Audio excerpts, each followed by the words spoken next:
حضرت امام حسن سے آ کے وظیفہ پوچھا، اس شخص نے کہا حضور اولاد کوئی نہیں تو وظیفہ بتائے، تو آپ نے فرمایا استغفار پڑھا کر. کیا کر؟ اس نے کہا ٹھیک ہے. تو حضور پھر میں دوبارہ کب آؤں؟ تو امام حسن کہنے لگے بے اولاد ہے نا تو، استغفار کا وظیفہ بتایا نا؟ کہا ہاں. فرمانے لگے اب اس وقت آنا جب اللہ تجھے 10 بیٹے عطا کرے گا. کتنے؟ 2 4 نہیں، 10 ہی کہہ دیے. تو حضرت امیر معاویہ رضی اللہ تعالیٰ دیکھا، کہنے لگے حسن اتنا بڑا دعویٰ. آپ فرمانے لگے میں نے کہہ دیا نا تو اللہ فضل کرے گا. ہاں ہاں اللہ خیر کرے گا، خیر ہو جائے گی. وہ شخص کئی سالوں کے بعد آیا، کئی سالوں کے بعد. تو حضرت امیر معاویہ کو بھی ساتھ لایا، کہنے لگا حضور اللہ کے فضل سے اللہ نے 10 بیٹے عطا فرمائے، پورے 10 ہی اللہ نے دیے. تو حضرت امیر معاویہ کہنے لگے جناب بات تو آپ کی سچی ہو گئی، پر مجھے بھی بتائیے وظیفہ کہاں سے لیا؟ فرمانے لگے قرآن پاک سے. سورہ نوح کی 10 11 12 آیت پڑھو. اللہ فرماتے ہیں تم استغفار پڑھو، میں تمہاری بیٹوں سے بھی مدد کروں گا، مالوں سے بھی مدد کروں گا. تو میں نے استغفار بتائی تھی، اور قرآن میرے اللہ کا ہے، رب کا وعدہ جھوٹا ہو سکتا؟ فرمایا 10 بیٹے ملنے تھے، میں نے کہہ جو دیا تھا. اور میرے بھائیوں یاد رکھیں استغفار اللہ کی رحمت نازل کر. ایک ہوتا ہے خوف، ایک ہوتی ہے خشیت. خوف والے لوگ توبہ کرتے ہیں، خشیت والے استغفار کرتے ہیں. ایک ہوتا ہے خوف، ایک ہوتی ہے خشیت والے استغفار کرتے ہیں. نبی کریم علیہ السلام نے فرمایا میں دن میں 100 مرتبہ استغفار کرتا ہوں. دن میں توبہ والا کہتا ہے کہ میں بھول گیا تھا مجھے معافی مل جائے، اور خشیت والا کہتا ہے میرا یار ناراض نہ ہو جائے. وہ استغفار ہی کرتا رہتا ہے، وہ معافی مانگ. حضرت رومی نے مثال دی ہے، فرماتے ایک عورت تھی تو بھیک مانگا کرتی تھی. ایک دن بادشاہ کے دروازے پہ بھیک مانگنے گئی تو بادشاہ کو پسند آ گئی، اس نے نکاح کر لیا. 20 کنیزائیں اس بی بی کے پاس تھی خدمت کرنے کے لیے، روٹی دینے کے لیے، کپڑا دینے کے لیے، لیکن وہ ہر وقت روتی رہتی تھی، ہر وقت روتی. ایک سمجھدار کنیز کہنے لگی کہ ملکہ اب تیرا درجہ بہت بڑا ہے، تو ہر وقت روتی رہتی ہے، معافی مانگتی رہتی ہے ہر وقت، کون سی ایسی نعمت ہے جو تیرے پاس نہیں؟ تو وہ کہنے لگی اس لیے تو روتی ہوں. کیا مانا؟ کہنے لگی اس لیے روتی ہوں کہ میں اس قابل نہیں تھی جو مجھے مل گیا، کہیں میرے سر کا سائیں ناراض نہ ہو جائے، وہ کہیں بگڑ نہ جائے. مجھے پتا ہے کہ میں کیا تھی اور مجھے کہاں تک پہنچا دیا. میں روتی اس لیے ہوں کہ کبھی کہیں وہ ناراض. حضرت عمر اس لیے روتے تھے کہ کہیں مصطفیٰ ناراض نہ ہو جائے. حضرت ابو بکر اس لیے تڑپتے تھے کہ کہیں اللہ کا فضل روٹھ نہ جائے. یہ جو مولا علی اپنے کمرے میں بیٹھ کے زور زور سے استغفار پڑھتے تو اس لیے نہیں کہ بڑے پاپ تھے جن کی معاذ اللہ معافی مانگتے تھے، اس لیے کہ رب رسول کہیں ناراض نہ ہو. خشیت تھی کہ جہاں ہم پہنچے ہوئے کہیں وہاں سے واپس. استغفار بندے کی اللہ سے صلح کرا دیتا ہے، بندے کی رب سے صلح ہو جاتی ہے جب استغفار. دیکھیں نا بڑی سادی سی بات ہے کہ 2 بھائی ناراض ہو تو بڑا کہتا ہے اس نے میری بے ادبی بڑی کی، تو چھوٹا اگر پاس آ جائے اور پیر پکڑ لے کہ چل یار معاف کر دے، تیرا بھائی نہیں. پتہ کیا ہوتا ہے؟ صرف معافی نہیں ملتی. ہاں صرف معافی نہیں. چھوٹے نے بے ادبی کر دی، بڑے کو تکلیف ہوئی، بات جب آگے بڑھی نا تو بڑے نے شکوہ کیا. جب لوگوں نے چھوٹے کو سمجھایا تو چھوٹا جب معافی مانگتا، ادھر دیکھو میری طرف، جب چھوٹا معافی مانگتا ہے نا اٹھ کے جاتا ہے اور بڑے کے پیر پکڑتا تو میرا معاف نہیں کرتا، بڑا رو بھی پڑتا ہے، بڑا رو بھی پڑتا ہے. اور وہ کہتا ہے کہ وہ میں اور تم اماں کے پاس اکٹھے بیٹھتے، ایک باپ کی موٹر سائیکل پہ اکٹھے بیٹھتے، تو تیرا اور میرا رشتہ اتیار تو نے یہ کیوں؟ وہ جو آنسو نکلتے ہیں نا وہ درد ہوتا ہے، وہ کیف ہوتا ہے، وہ سوز ہوتا ہے، وہ لذت ہوتی ہے، وہ پیار ہوتا ہے. رب کہتا ہے تو معافی مانگ، انہو کان غفارا، تو معافی مانگ، میں تجھے معاف بھی کروں گا، تیرے اوپر رحمت بھی فرماؤں گا، تیرے اوپر کرم نوازی بھی کروں گا، تجھے نواز دوں گا، تجھے عطا کروں گا. حضرت موسیٰ کلیم اللہ علیہ السلام کا زمانہ مبارکہ تھا، قحط پڑ گیا، بارش نہیں ہوتی. ہم لوگ نا اب تو خیر ہمارے پاکستان میں تو ٹیبل ٹاک ہوتی ہے، ٹاک شو ہوتے ہیں. ہمارے ہاں تو پتہ کیا جاتا ہے کہ بارش ہو کیوں نہیں رہی، پھر اس پہ یہ ہوتا ہے کہ دھواں بڑا چڑھ گیا ہے، حالات بڑے خراب ہیں، فلاں ایسے ہو گیا، قحط کا. ہم تو اسباب تلاش کرتے رہتے ہیں نا جی، پھوک بہت زیادہ ہے، فلاں چیز ایسے ہے، فلاں چیز ایسے، ہم تو یہ تلاش کرتے رہتے ہیں. وہ لوگ یوں نہیں کرتے تھے، وہ سیدھے جا کے مصلوں پہ بیٹھتے تھے، اس لیے کہ وہ کہتے تھے جب رب چاہتا ہے تو پھر کوئی چیز کسی چیز کو روک سکتی، وہ سیدھے مصلے پہ بیٹھتے. اعلیٰ حضرت فاضل بریلوی رحمۃ اللہ علیہ کے پاس ایک مولانا محمد حسین آئے، وہ فلکیات کے بڑے ماہر تھے. تو اعلیٰ حضرت نے فرمایا ذرا ستاروں کا حساب لگا کے دکھاؤ بارش کب ہوگی. کہنے لگا پورا مہینہ تو نہیں ہوگی.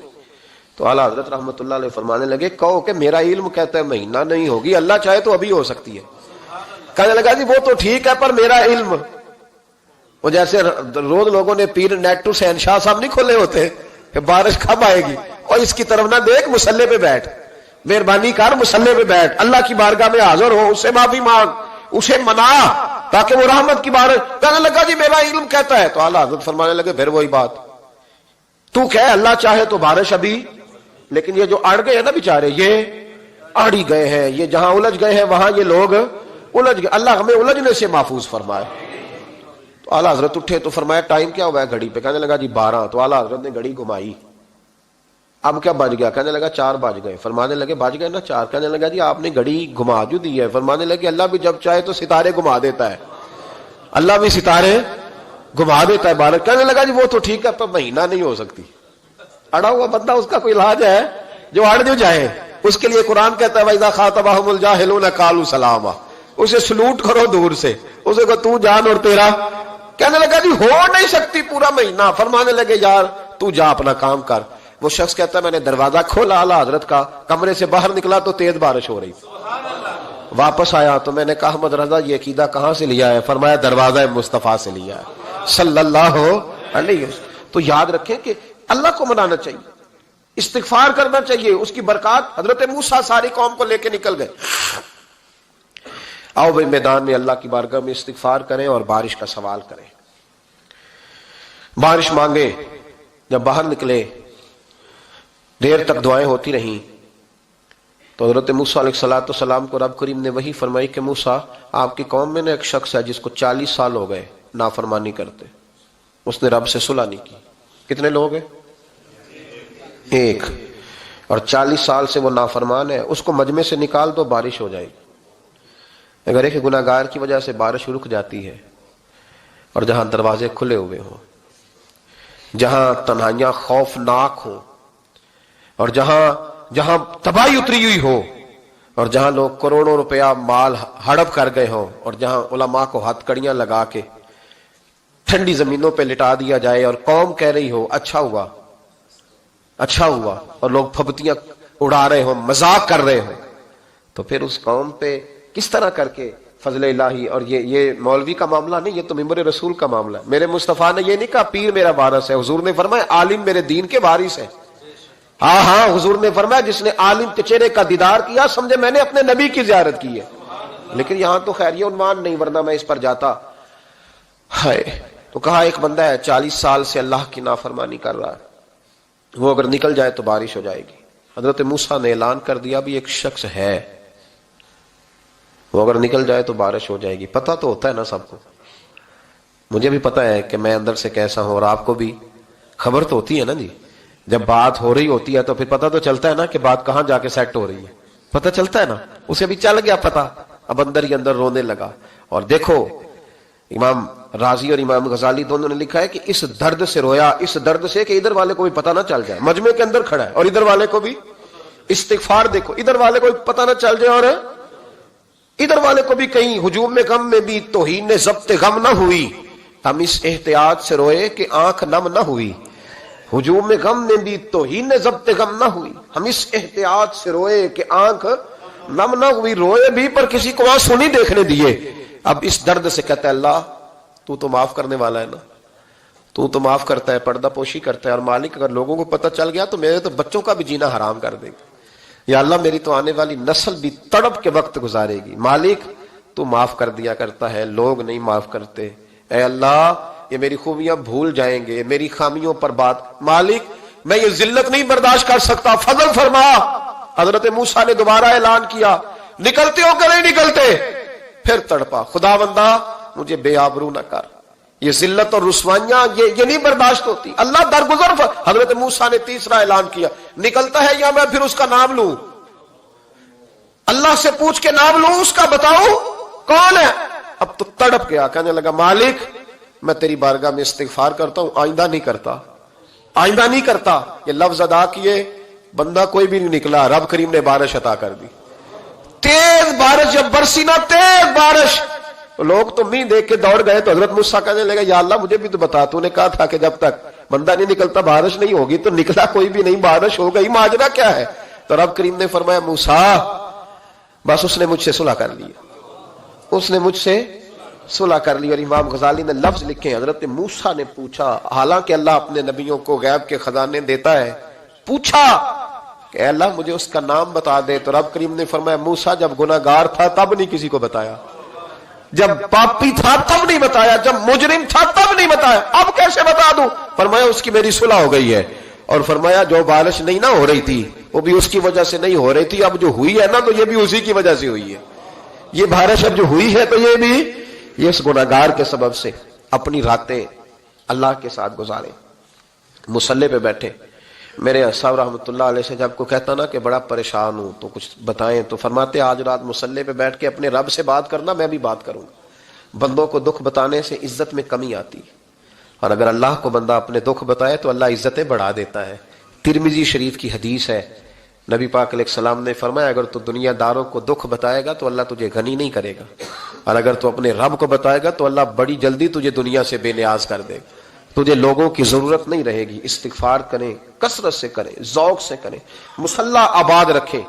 ہر شے دیکھو نا, جس طرح کھانے کی میز آباد رہتی ہے, بستر آباد رہتا ہے, ہمارے دیگر معاملات, اگر مصلی نہ آباد رہے تو روح بے چین رہتی ہے, طبیعت بے قرار رہتی ہے. انسان, میں نے دیکھا ہے بڑے بڑے سمجھدار لوگ پاگلوں جیسی زندگی گزار رہے ہیں, بولتے جا رہے ہیں, بولتے جا رہے ہیں, بولتے جا رہے ہیں, ایسے کسی کو کوئی خبر کہ 6 فون اٹھائے ہوئے ہیں, ایسے جیسے ڈسٹرب ہو گئے مینٹلی طور پر. وجہ کیا ہے کہ ان سے جان نہیں چھڑاتے. کبھی سارے موبائل بند کر کے نا, سارے بچے ہر چیز سائڈ پہ کر کے مصلی پہ بھی آنا چاہیے.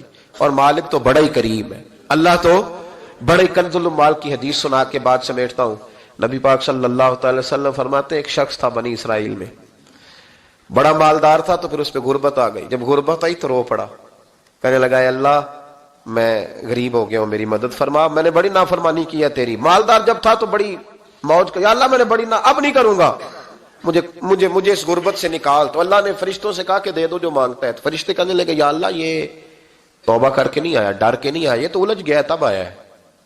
یہ تجھ سے ڈر کے ہوتا ہے نا ایسے کہ لوگ اللہ سے نہیں ڈرتے جتنا غربتوں سے معاذ اللہ ڈرتے ہیں. یا اللہ یہ تو وہ الجھ گیا تب آیا. تو اللہ نے فرمایا پتہ مجھے بھی ہے, لیکن آ تو گیا ہے نا, چلو دے دو.